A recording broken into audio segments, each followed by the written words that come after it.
Man is a genius when he is dreaming. സ്വപ്നം കാണുമ്പോൾ മനുഷ്യൻ ഒരു പ്രതിഭയാണ്. Welcome to the traditional world of dreamer.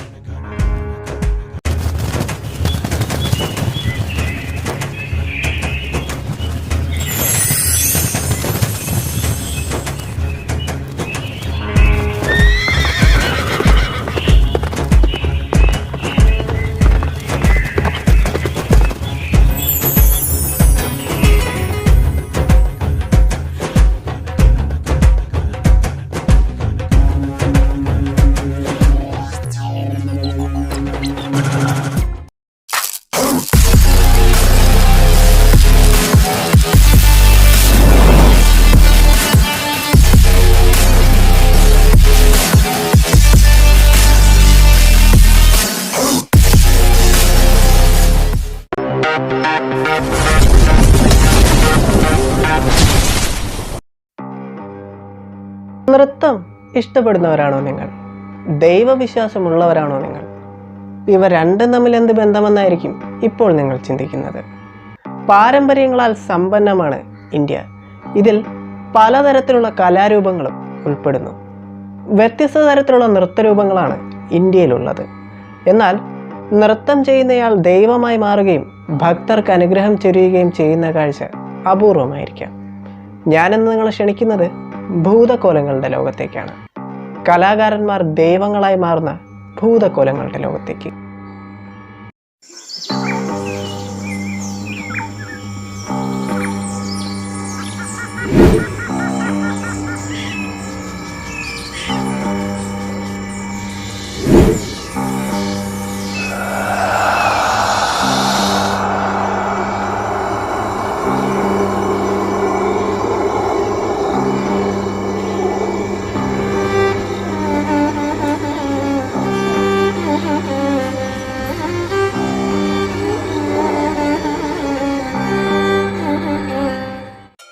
ഇന്ത്യയിൽ തുളുനാട്ടിലും വടക്കൻ കേരളത്തിൽ കാസർഗോഡ് ഭാഗങ്ങളിലെ ഹിന്ദുക്കളുടെ ഇടയിലും പ്രചാരത്തിലുള്ള ആചാരപരമായൊരു നൃത്തമാണ് ഭൂതക്കോലം.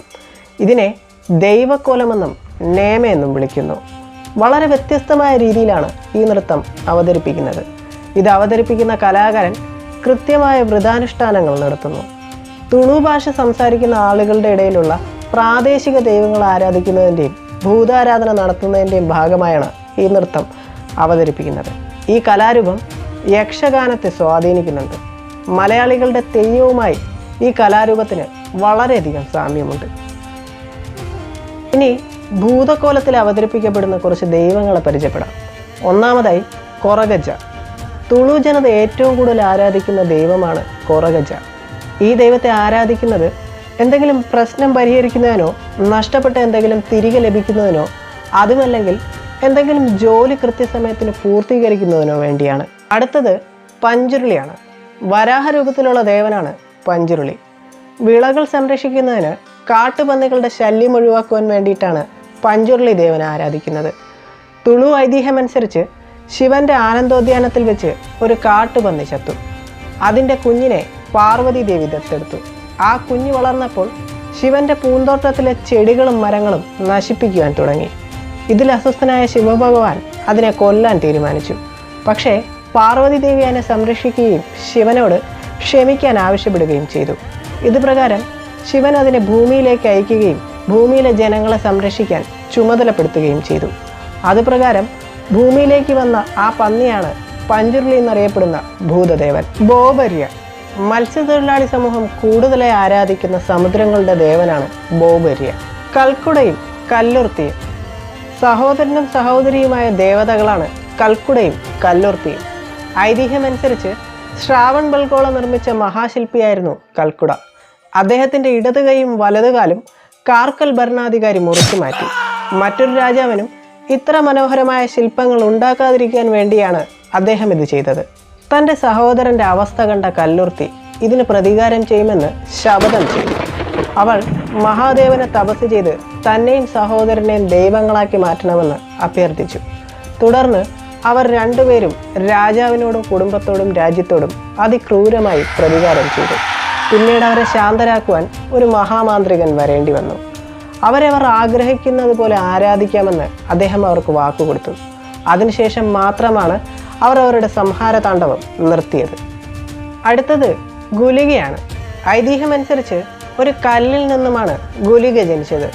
ഒരു ചാരകൂമ്പാരത്തിൽ നിന്നുമാണ് പാർവതി ദേവി ഈ കല്ല് കണ്ടെത്തുന്നത്. ശിവൻ അതിനെ വെള്ളത്തിലേക്ക് എറിയുകയും അതിൽ നിന്നും ഗുലിക ജനിക്കുകയും ചെയ്തു.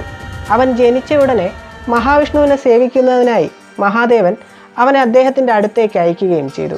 പക്ഷേ ഗുലിക അങ്ങേയറ്റം വിനാശകാരിയായിരുന്നു. ഇത് മഹാവിഷ്ണുവിനെ അസ്വസ്ഥനാക്കുകയും അദ്ദേഹം അവനെ ഭൂമിയിലേക്ക് പറഞ്ഞയക്കുകയും ചെയ്തു. കോതി, ചെന്നയ്യ. ആയോധനകലയിൽ പ്രഗത്ഭരായിട്ടുള്ള ദൈവങ്ങളാണ് കോതിയും ചെന്നയ്യയും. ഇവർ ഇരട്ടകളാണ്. ഭൂത, കോല എന്നീ 2 വാക്കുകളിൽ നിന്നാണ് ഭൂതക്കോലം എന്ന വാക്ക് ഉരുത്തിരിഞ്ഞത്. തുളു ഭാഷയിൽ ആത്മാവ്, ദൈവം എന്നിങ്ങനെയൊക്കെയാണ് ഇതിൻ്റെ അർത്ഥം. തുളു ഭാഷയിൽ കോലയ്ക്ക് ഉത്സവം, കളി, രൂപം, പ്രകടനം എന്നിങ്ങനെയൊക്കെയാണ് അർത്ഥം. ഭൂതക്കോലം അല്ലെങ്കിൽ നേമ എന്ന് വിളിക്കുന്ന ഈ കലാരൂപം സാധാരണയായി ഒരു വാർഷിക അനുഷ്ഠാന പ്രകടനമാണ്. അവിടെ പ്രാദേശിക ദേവന്മാരെ നളികെ, പാമ്പട അല്ലെങ്കിൽ പരവ സമുദായങ്ങളിൽപ്പെട്ട പട്ടികജാതി വിഭാഗത്തിലുള്ള കലാകാരന്മാരാണ് അവതരിപ്പിക്കുന്നത്. തുളുനാട്ടിലുള്ള തുളുവുകൾക്കിടയിൽ ഭൂതാരാധന പ്രബലമാണ്. പരമ്പരാഗതമായി കോല എന്ന വാക്കുകൊണ്ട് ഉദ്ദേശിക്കുന്നത് ഒരു ദേവനെ ആരാധിക്കുന്നതാണ്. എന്നാൽ ഒരു നേമയിൽ നിരവധി ആത്മാക്കളെ ശ്രേണീക്രമത്തിൽ ആരാധിച്ചു പോരുന്നു. കോലയും നേമയും കുടുംബതർക്കങ്ങളും ഗ്രാമത്തിലെ പ്രശ്നങ്ങളും തർക്കങ്ങളും മധ്യസ്ഥം നിന്ന് ന്യായവിധി പ്രഖ്യാപിക്കുന്നു. ജന്മിത്ത കാലഘട്ടത്തിൽ അന്നത്തെ രാഷ്ട്രീയപരമായ അധികാര വിഷയങ്ങളിൽ ഈ കലാരൂപം സ്വാധീനം ചെലുത്തിയിരുന്നു. ഭൂതയുടെ നേരിട്ടുള്ള ഉടമസ്ഥതയിൽ നിന്നുള്ള ഭൂമിയിൽ നിന്നുള്ള ഉൽപ്പന്നങ്ങളും ചില മുൻനിര പ്രമാണിമാർ നൽകുന്ന സംഭാവനകളും ഗ്രാമീണർക്കിടയിൽ പുനർവിതരണം ചെയ്യപ്പെട്ടിരുന്നു. ദക്ഷിണ കന്നഡയിലെ ഭൂതാരാധന 4 തരത്തിലാണ്: കോല, ബന്തി, നേമ, അകേലു തമ്പിള. ഇനി ഇവ ഓരോന്നും നോക്കാം. ഒന്നാമതായി കോല. ഭൂതങ്ങൾക്കർപ്പിക്കുന്ന ഈ നൃത്തത്തിൽ അതത് ദേവന്മാർ വസിക്കുന്നു എന്ന് വിശ്വസിക്കുന്ന സ്ഥലത്ത് വെച്ചായിരിക്കും ഈ കലാരൂപം അരങ്ങേറുക. അടുത്തത് ബന്ദിയാണ്. കോല പോലെ തന്നെയാണ് ബന്ദിയും. എന്നാൽ ഭൂതക്കോലം കെട്ടിയാടുന്നയാൾ ഒരു രഥത്തിൻ്റെ അകമ്പടിയോടെ ആയിരിക്കും നൃത്തം ചെയ്യുക. അയാൾ രഥത്തിലിരിക്കുമ്പോൾ രഥം വലിച്ചിഴക്കപ്പെടുകയും ചെയ്യും. മിക്കവാറും ഈ കലാകാരൻ നൽകെ, പാമ്പട അല്ലെങ്കിൽ അജല സമുദായത്തിൽപ്പെട്ടയാളായിരിക്കും. ഭൂതങ്ങളെ ആരാധിച്ചുകൊണ്ട് ബഹുമാനാർത്ഥം നടത്തുന്ന ഒരു സ്വകാര്യ ചടങ്ങാണ് നേമ. ഏത് കുടുംബമാണോ ഇത് നടത്തുന്നത് അവരുടെ വസതിയിൽ വെച്ചായിരിക്കും ഈ ചടങ്ങ് അരങ്ങേറുക. ഇത് എല്ലാ വർഷത്തിലും ഒരിക്കലോ അല്ലെങ്കിൽ 5, 10, 15, 20 വർഷത്തിലോ ഒരിക്കൽ ഇത് നടത്താൻ പ്രാപ്തിയുള്ള കുടുംബമായിരിക്കും നടത്തുക. കുടുംബക്കാർക്ക് വേണ്ടി മാത്രം അർപ്പിക്കുന്ന ഒരുതരം ആരാധനയാണ് അകേലു തമ്പിള. ഇതിൽ അരിയും മറ്റു വിഭവങ്ങളും മദ്യവും മാംസവും വാഴയിലയിൽ വിളമ്പുന്നു. അതിനുശേഷം പരേതരായ പൂർവികർ, ആത്മാക്കൾ, ദേവതകൾ തുടങ്ങിയവർക്ക് സമർപ്പിക്കുന്നു. വർഷത്തിലൊരിക്കലാണ് ഈ ചടങ്ങ് നടക്കുക. ഈ ചടങ്ങ് നടത്തുക വഴി ആഗ്രഹങ്ങൾ പൂർത്തീകരിക്കുകയും ചെയ്യുന്നു. ഭൂതക്കോലം അല്ലെങ്കിൽ ദൈവനേമ എന്ന ഈ ആചാരപരമായ പ്രകടനം സംഗീതം, നൃത്തം, പാരായണം, വിപുലമായ വസ്ത്രങ്ങൾ എന്നിവയുടെ അകമ്പടിയോടെയാണ് നടത്തപ്പെടുക. പഴയ തുളുവിലുള്ള പാരായണത്തിൽ ദൈവങ്ങളുടെ ഉത്ഭവവും അത് ഇന്നത്തെ സ്ഥലത്ത് എങ്ങനെ എത്തി എന്നുള്ളതിൻ്റെ കഥയും വിവരിക്കുന്നു. ഈ ഇതിഹാസങ്ങൾ പാണ്ഡനങ്ങളെന്നാണ് അറിയപ്പെടുന്നത്.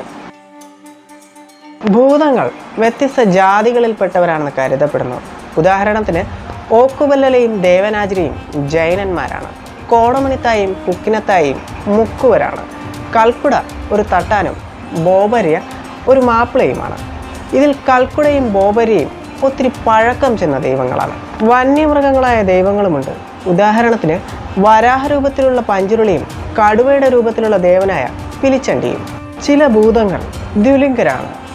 ജുമാതി അതിനൊരു ഉദാഹരണമാണ്. ഈ ദൈവത്തിൻ്റെ മുഖത്ത് പുരുഷലക്ഷണമായ മീശയും ശരീരം സ്ത്രീയുടേതുപോലെയുമാണ്. മനുഷ്യൻ്റെയും മൃഗത്തിൻ്റെയും ചേർന്നുള്ള രൂപമുള്ള ഭൂതദൈവങ്ങളുമുണ്ട്. കാസർഗോഡിലെ കോട്ട്ലമുഖറിലെ മലയരയ ദൈവത്തിന് കാട്ടുപന്നിയുടെ തലയും സ്ത്രീയുടെ ശരീരവുമാണുള്ളത്.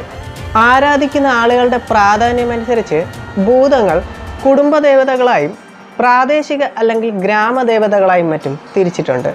ഭരണപരമായിട്ടും മറ്റും ഭൂതങ്ങൾ രാജകീയ ഭൂതങ്ങളായും മറ്റും തിരിച്ചിട്ടുണ്ട്. ഭൂതക്കോലവുമായി ബന്ധപ്പെട്ട് ഒരു പ്രപഞ്ചശാസ്ത്രം ഒളിഞ്ഞിരിക്കുന്നു. എത്നോഗ്രാഫറായ പീറ്റർ ക്ലോസിൻ്റെ അഭിപ്രായത്തിൽ ലോകത്തെ 3 മേഖലകളായി തിരിച്ചിരിക്കുന്നു. ഒന്നാമത്തേത് ഗ്രാമ്യമാണ്. ഇത് കൃഷിഭൂമിയാണ്. രണ്ടാമത്തേത് ജംഗല അല്ലെങ്കിൽ ആരണ്യമാണ്. ഇത് വനമേഖലയാണ്. മൂന്നാമത്തെ ലോകമെന്നത് ഭൂതലോകമാണ്. ഈ ലോകം ആത്മാക്കളുടെ ലോകമാണ്. ഗ്രാമ്യവും അരണ്യവും വാസ്തവിക ലോകങ്ങളാണ്. എന്നാൽ ഭൂതലോകം നേരെ വിപരീതമായി അദൃശ്യ ലോകമാണ്. ഗ്രാമ്യം നിരന്തരമായി അസുഖങ്ങളെയും വിശപ്പിനെയും മരണത്തെയും നേരിടുന്നു. ആരണ്യം പലപ്പോഴും ഇവർക്ക് ഒരു ഭീഷണിയാകാറുമുണ്ട്. കാടിൻ്റെ ലോകമെന്നത് വന്യതയുടെയും വിനാശകാരികളായ മൃഗങ്ങളുടെയും ലോകമാണ്. കാടിൻ്റെ ലോകവും ആത്മാക്കളുടെ ലോകവും കണ്ണാടിയിലെ പ്രതിബിംബം പോലെയാണ്. കൃഷിക്കാരനെയും അവൻ്റെ കൃഷിയിടങ്ങളെയും കാട്ടിലെ മൃഗങ്ങളായ കടുവ, പാമ്പ്, കാട്ടുപന്നി, കാട്ടുപോത്ത് തുടങ്ങിയ മൃഗങ്ങൾ ആക്രമിക്കുന്നു. ഇതുപോലെയുള്ള ഭൂതങ്ങൾ നമുക്ക് ഭൂതലോകത്തും കാണാൻ സാധിക്കും. പിള്ളി, നാഗ, പഞ്ചുരുളി, മൈസാന്തയ തുടങ്ങിയവയാണവ. ഈ 3 ലോകങ്ങളും സന്തുലിതവും ധാർമ്മികവുമായി ബന്ധപ്പെട്ട് കിടക്കുന്നു. മനുഷ്യൻ ഏതെങ്കിലും തരത്തിൽ ഈ സന്തുലിതാവസ്ഥയ്ക്ക് അസ്വസ്ഥത ഉണ്ടാക്കിയാൽ ആത്മാക്കളുടെ ഉഗ്രകോപത്തിനിരയാകും എന്നാണ് കരുതപ്പെടുന്നത്. എന്നാൽ ഈ ക്രമം നിലനിർത്തിയാൽ ആത്മാക്കളുടെ അനുഗ്രഹാശിസുകൾക്ക് പാത്രമാവുകയും ചെയ്യും. അതുകൊണ്ട് തന്നെ തുളു സംസ്കാരത്തിൻ്റെ ഭൂതദൈവങ്ങൾ നല്ലതോ മോശമോ എന്ന് പറയാൻ സാധിക്കില്ല. അവർ ക്രൂരരോ ചഞ്ചല സ്വഭാവക്കാരോ അല്ല. ധാർമ്മികതയുടെയും ഐക്യദാർഢ്യത്തിൻ്റെയും മൂല്യത്തെപ്പറ്റി അവർ നമ്മെ ഓർമ്മിപ്പിക്കുന്നു. ആരും തന്നെ ഈ 3 ലോകങ്ങളുടെയും ധാർമ്മികതയ്ക്ക് അതീതരല്ല. ദൈവങ്ങൾ പോലും. ഭൂതങ്ങൾ ധർമ്മ സംരക്ഷകരാണ്. മനുഷ്യരുടെ ലോകം നശ്വരനായ ഒരു രാജാവിനാൽ ഭരിക്കപ്പെടുമ്പോൾ ആത്മാക്കളുടെ ലോകം ഭരിക്കുന്നത് കാടിൻ്റെയും ഭൂതങ്ങളുടെയും അധിപനായ ബർമരുവാണ്. പ്രഭുക്കന്മാർ രാജാവിനെ ആശ്രയിക്കുന്നത് പോലെ മനുഷ്യർ ദൈവങ്ങളെ ആശ്രയിക്കുന്നു. വർഷത്തിലൊരിക്കൽ നടത്തുന്ന ഭൂതകോല ചടങ്ങിൽ മനുഷ്യരുടെ ഇടയിലെ നേതാവ് അതത് ദൈവങ്ങൾക്ക് തൻ്റെ അധികാരം കൈമാറുന്നു. രാജാവിൻ്റെ അധികാരം ദൈവത്തിന് ലഭിക്കുമ്പോൾ ദൈവത്തിൻ്റെ അധികാരം ഉറപ്പിക്കുന്നത് ചടങ്ങിൽ പങ്കെടുക്കുന്ന ഗ്രാമീണരാണ്. അവരുടെ സജീവ പങ്കാളിത്തമാണ് ഭൂതങ്ങൾക്ക് പ്രാധാന്യം നൽകുന്നത്. ചടങ്ങിൽ നിന്നുള്ള ഗ്രാമീണരുടെ പങ്കാളിത്തക്കുറവ് മനുഷ്യരുടെ ഇടയിലെ നേതാവിൻ്റെ അധികാരത്തെ സാരമായി ബാധിക്കും. ക്ലോസ് കണ്ടെത്തിയ മറ്റൊരു കാര്യവും ശ്രദ്ധേയമാണ്. ജന്മിത്തം നിലനിന്നിരുന്ന കാലത്ത് ഗ്രാമ്യം, ആരണ്യം, ഭൂതലോകം എന്നീ ശൃംഖലയിലെ പ്രധാന മധ്യസ്ഥർ ഒരു കാലത്ത് കാടിനുള്ളിലും ഗ്രാമത്തിനിടയിലും പരിമിതമായ ജീവിതം നയിച്ചിരുന്ന ഒരു കൂട്ടം മനുഷ്യരായിരുന്നു. ഇവർ കാടിനുള്ളിലും പുറത്തുമായി ജീവിച്ചിരുന്ന ചില ഗോത്ര വിഭാഗക്കാരായിരുന്നു. ഇവരുടെ പ്രധാന തൊഴിൽ വനവിഭവങ്ങളുടെ കച്ചവടമായിരുന്നു. ഉപജീവനത്തിനായി അവർ ഗ്രാമത്തിനും വനത്തിനും ഇടയിലുള്ള അതിരുകൾ സ്ഥിരമായി ലംഘിക്കുമായിരുന്നു. ഗ്രാമത്തിൻ്റെ അതിരുകളിൽ വനത്തിനും വയലിനുമിടയിലുള്ള തരിശുഭൂമിയിൽ പരിമിതമായ ജീവിത സാഹചര്യങ്ങളിലൂടെയായിരുന്നു ഇവർ ജീവിച്ചിരുന്നത്. ഇവർ തന്നെയാണ് ഭൂതക്കോലം എന്ന കലാരൂപത്തിൻ്റെ സൃഷ്ടാക്കൾ എന്ന് കരുതപ്പെടുന്നു. നളികെ, പറവ, പാമ്പട തുടങ്ങിയ സമുദായക്കാർ ഇതിനുദാഹരണമാണ്. ഒരു കാലത്ത് ഇവർ ആദിവാസി സമുദായത്തിൽ പെട്ടവരായിരുന്നു. ഇവർ പലതരത്തിലുള്ള ദൈവക്കോലങ്ങളും കെട്ടിയാടിയിരുന്നു. മഴക്കാലത്ത് ഭൂരഹിതരായ കർഷകരും ഉഷ്ണകാലത്ത് ദൈവങ്ങൾ പ്രവേശിക്കുന്ന ഭൂതക്കോലങ്ങളുമായിരുന്നു അവർ. ഇന്ന് ജന്മിത്തം ഇല്ലാതാവുകയും പ്രമാണിമാർക്കും രാജാക്കന്മാർക്കും ജനങ്ങളുടെ മേലുള്ള അധികാരം നഷ്ടപ്പെടുകയും ചെയ്തു. എന്നിരുന്നാലും ഗ്രാമീണർ ഇന്നും ആ പഴയ രാജകുടുംബങ്ങൾ നേമ അല്ലെങ്കിൽ കോല നടത്തണമെന്നാവശ്യപ്പെടുന്നു. ദൈവങ്ങളെ അവഗണിക്കുന്നത് ഗ്രാമവാസികളുടെ ജീവിതം ദുസ്സഹമാക്കുമെന്ന് അവർ വിശ്വസിക്കുന്നു. ഇപ്പോഴും ഭൂതാരാധന പ്രൗഢമായി തന്നെ നിലനിൽക്കുന്നു.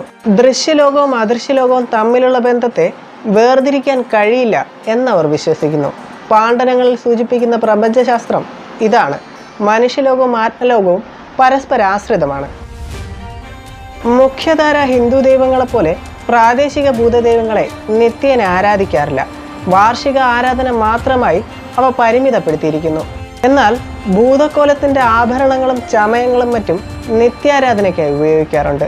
മറ്റുള്ള ഹിന്ദു ദൈവങ്ങളിൽ നിന്നും വളരെ വ്യത്യസ്തമായി സാമൂഹികമായാണ് ഭൂതാരാധന നടത്തപ്പെടുന്നത്. പരമ്പരാഗതമായ ധാർമ്മിക ആശയങ്ങൾ ജീവിതത്തിൽ കൊണ്ടുവരിക എന്നതാണ് ഭൂതക്കോലത്തിൻ്റെ മറ്റൊരു ലക്ഷ്യം. ഭൂതക്കോലവും ദൈവനിയമങ്ങളും ഗ്രാമത്തിൻ്റെ മുഴുവൻ സമ്മേളനങ്ങളാണ്. ഈ ഒത്തുചേരൽ ഗ്രാമത്തിലെ സംഘർഷങ്ങൾ പരിഹരിക്കാനുള്ള അവസരമായി അവർ മാറ്റുന്നു. ഒരു നാട്ടുരാജ്യം അല്ലെങ്കിൽ ഒരു വലിയ ഫ്യൂഡൽ എസ്റ്റേറ്റ് അടക്കി വാഴുന്നത് ഒരു രാജകീയ ദൈവമായിരിക്കും. ഒരു ഗ്രാമത്തിലെ ജാതി ശ്രേണിയെയും അധികാര ബന്ധങ്ങളെയും ഊട്ടിയുറപ്പിക്കുന്ന ഒരു വേദിയാണ് പലപ്പോഴും ഭൂതകോലാനുഷ്ഠാനം. സമൂഹത്തിലെ എല്ലാ വിഭാഗക്കാർക്കും നിയുക്തമായ ചുമതലകൾ വ്യത്യസ്തമായിരിക്കാം. എന്നാൽ ഇവ പരസ്പരം ബന്ധപ്പെട്ട് കിടക്കുന്നു. ഭൂതകോല അവതരണത്തിലൂടെ പ്രഭുക്കന്മാർ സമൂഹത്തിലെ നേതാക്കന്മാരാണെന്ന് ഓർമ്മിപ്പിക്കുകയാണ് പലപ്പോഴും ചെയ്യുന്നത്. നേമ നടക്കുന്ന വേളയിൽ ഗ്രാമവാസികൾ പലതരത്തിലുള്ള പ്രണാമങ്ങളും അർപ്പിക്കുന്നു. ഇങ്ങനെ ചെയ്യുന്നതിലൂടെ നേമയ്ക്ക് പിന്തുണയും നേതാവിൻ്റെ പദവി അംഗീകരിക്കുകയും ചെയ്യുന്നു. ഇതിന് പ്രത്യുപകാരമെന്നോണം ദൈവത്തിൽ നിന്ന് നീതിയും തർക്കപരിഹാരവും പ്രതീക്ഷിക്കുന്നു. നേമ നടക്കുന്ന സമയത്ത് പ്രഭുക്കന്മാർ അവരുടെ കാർഷിക ഉൽപ്പന്നങ്ങളുടെ ഒരു പങ്ക് ദൈവത്തിന് സമർപ്പിക്കുന്നു. അത് പിന്നീട് ഗ്രാമവാസികൾക്ക് പുനർവിതരണം ചെയ്യുന്നു. അങ്ങനെ ഭൂതാരാധനയിലൂടെ ജന്മികളുടെ അധികാരവാഴ്ച ഉറപ്പിക്കുകയും പ്രശ്നപരിഹാരം നടത്തുകയും ചെയ്യുന്നു. ഭൂതകോലങ്ങൾ ഈ വഴിപാടുകളെല്ലാം സ്വീകരിക്കുകയും അനുഗ്രഹങ്ങൾ നൽകുകയും ചെയ്യുന്നു. വഴിപാടുകളുടെ ഒരു പങ്ക് ഗ്രാമവാസികൾക്ക് അവരവരുടെ നിലയനുസരിച്ച് വിതരണം ചെയ്യുന്നു. നേമയിൽ അരങ്ങേറുന്ന ചടങ്ങുകൾ ഒന്ന് മറ്റൊന്നിൽ നിന്നും വ്യത്യസ്തമായിരിക്കും. എന്നാലും എല്ലാ നേമയിലും നടത്തപ്പെടുന്ന ചില ചടങ്ങുകളുണ്ട്. ഉത്സവവേദിയിലേക്ക് ഭൂതകോലത്തിൻ്റെ ചമയങ്ങൾ കൊണ്ടുവരുന്നതാണ് പ്രാരംഭം. കൊണ്ടുവന്ന ചമയങ്ങൾ ഒരു ബലിപീഠത്തിലേക്ക് സ്ഥാപിക്കുന്നതാണ് അടുത്ത കർമ്മം.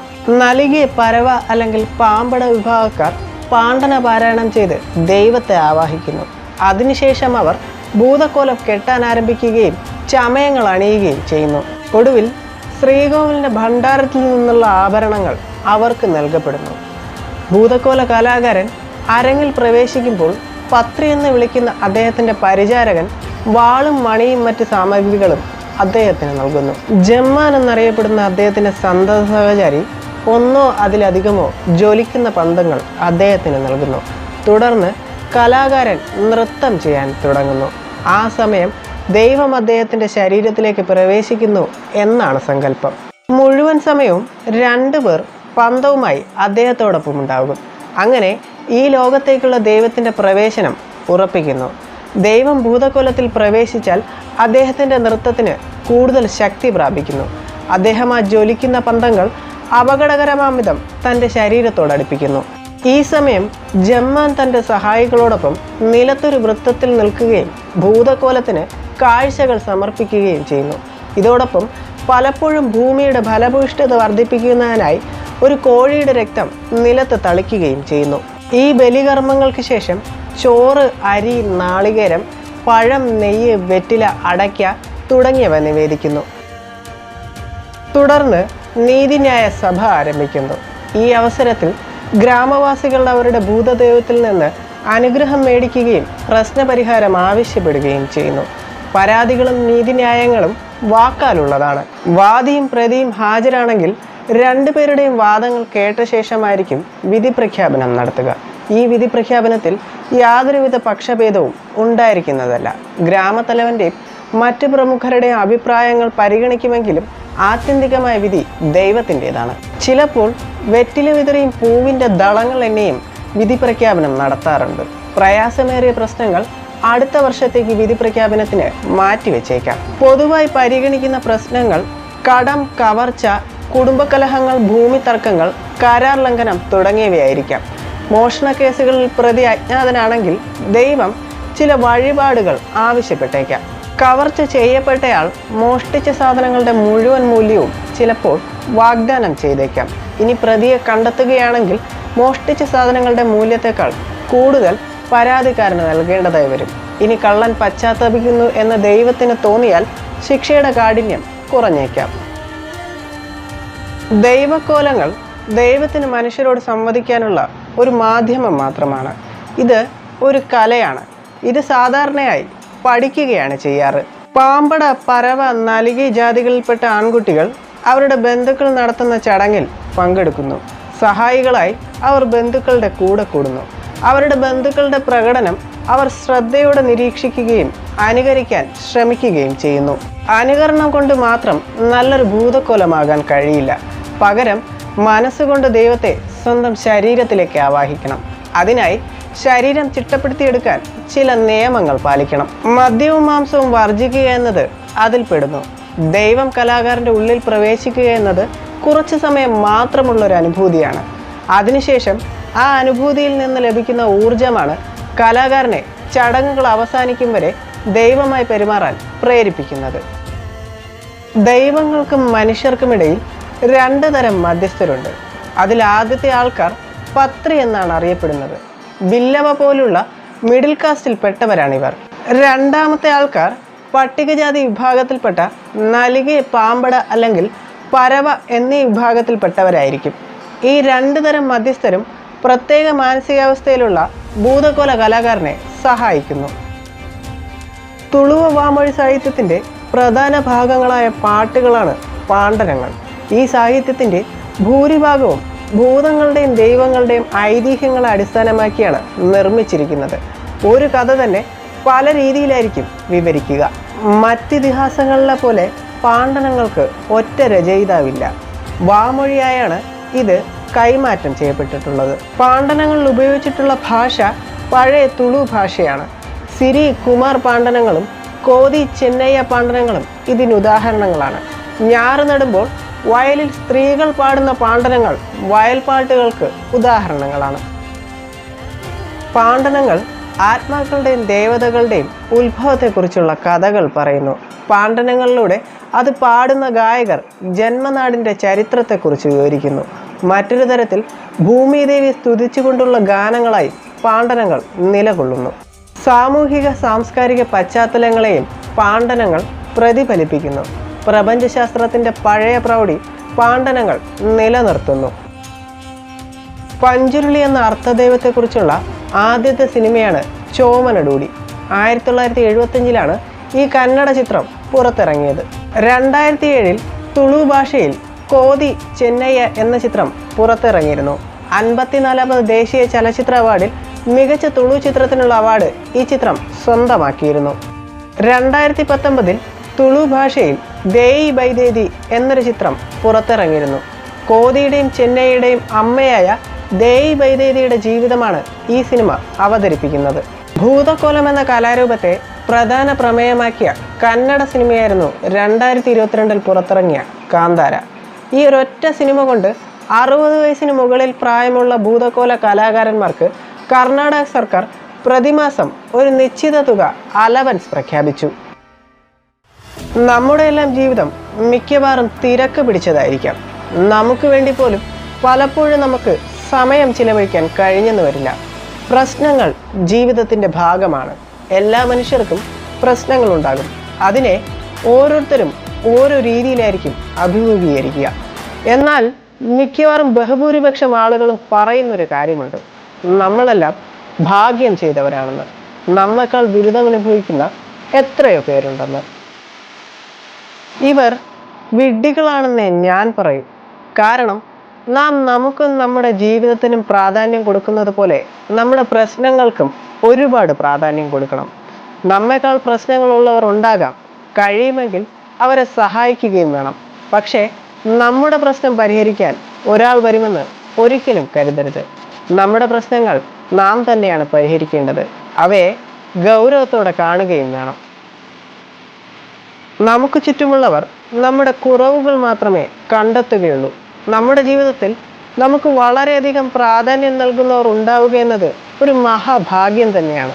ഇത്തരക്കാരെ ഒഴിവാക്കുകയോ കൈവിടുകയോ ചെയ്യരുത്. പകരം അവരെ നമ്മുടെ ഹൃദയത്തോട് ചേർത്ത് പിടിക്കണം. എപ്പോഴും ഓർക്കുക, വാവിട്ട വാക്കും കൈവിട്ട ആയുധവും ഒരിക്കലും തിരിച്ചെടുക്കാൻ കഴിയില്ല. ചില മുറിവുകൾ ഉണങ്ങാൻ വലിയ പ്രയാസമാണ്. എന്നാൽ കാപട്യക്കാരെ തിരിച്ചറിയേണ്ടതും നമ്മൾ തന്നെയാണെന്ന് ഞാൻ ഓർമ്മിപ്പിക്കുന്നു. ഭൂതകോലത്തെക്കുറിച്ചുള്ള ഈ വീഡിയോ നിങ്ങൾക്ക് എല്ലാവർക്കും ഇഷ്ടപ്പെട്ടെന്ന് കരുതുന്നു. വളരെയധികം പഴക്കമുള്ള ഈ കലാരൂപം ഇന്നും നിലനിൽക്കുന്നു എന്നുള്ളത് അത്ഭുതവും കൗതുകവും ഉളവാക്കുന്ന കാര്യമാണ്. സിനിമയോടും അഭിനയ കലയോടുമുള്ള അടങ്ങാത്ത പാഷൻ കൊണ്ടും മറ്റു പല കാരണങ്ങൾ കൊണ്ടുമാണ് ഞാൻ വീഡിയോകൾ ചെയ്യുന്നത്. ഒരുപാട് പരിമിതിക്കുള്ളിൽ നിന്നുകൊണ്ട് ഒത്തിരി കഷ്ടപ്പെട്ടുകൊണ്ടാണ് ഞാൻ ഓരോ വീഡിയോയും നിങ്ങൾക്ക് മുന്നിലേക്ക് എത്തിക്കുന്നത്. എന്നാലും ഓരോ വീഡിയോയും മെച്ചപ്പെടുത്തിയെടുക്കാൻ ഞാൻ പരമാവധി ശ്രമിക്കുന്നുണ്ട്. അതുകൊണ്ട് അഭിനന്ദിച്ചില്ലെങ്കിലും ഉപദ്രവിക്കരുത്. ശരീരത്തിൽ ജീവൻ നിലനിൽക്കുന്നുണ്ടെങ്കിൽ, സാഹചര്യങ്ങൾ അനുകൂലമാണെങ്കിൽ വ്യത്യസ്തമായ മറ്റൊരു വിഷയവുമായി വീണ്ടും കണ്ടുമുട്ടാമെന്ന പ്രതീക്ഷയോടെ ഇത് ഡ്രീമർ, ഞാൻ ഒഹുത്തേനെ. തിരികെ കനസുകലാ ലോകത്തിലെ. This is dreamer travelling back to the world of dreams.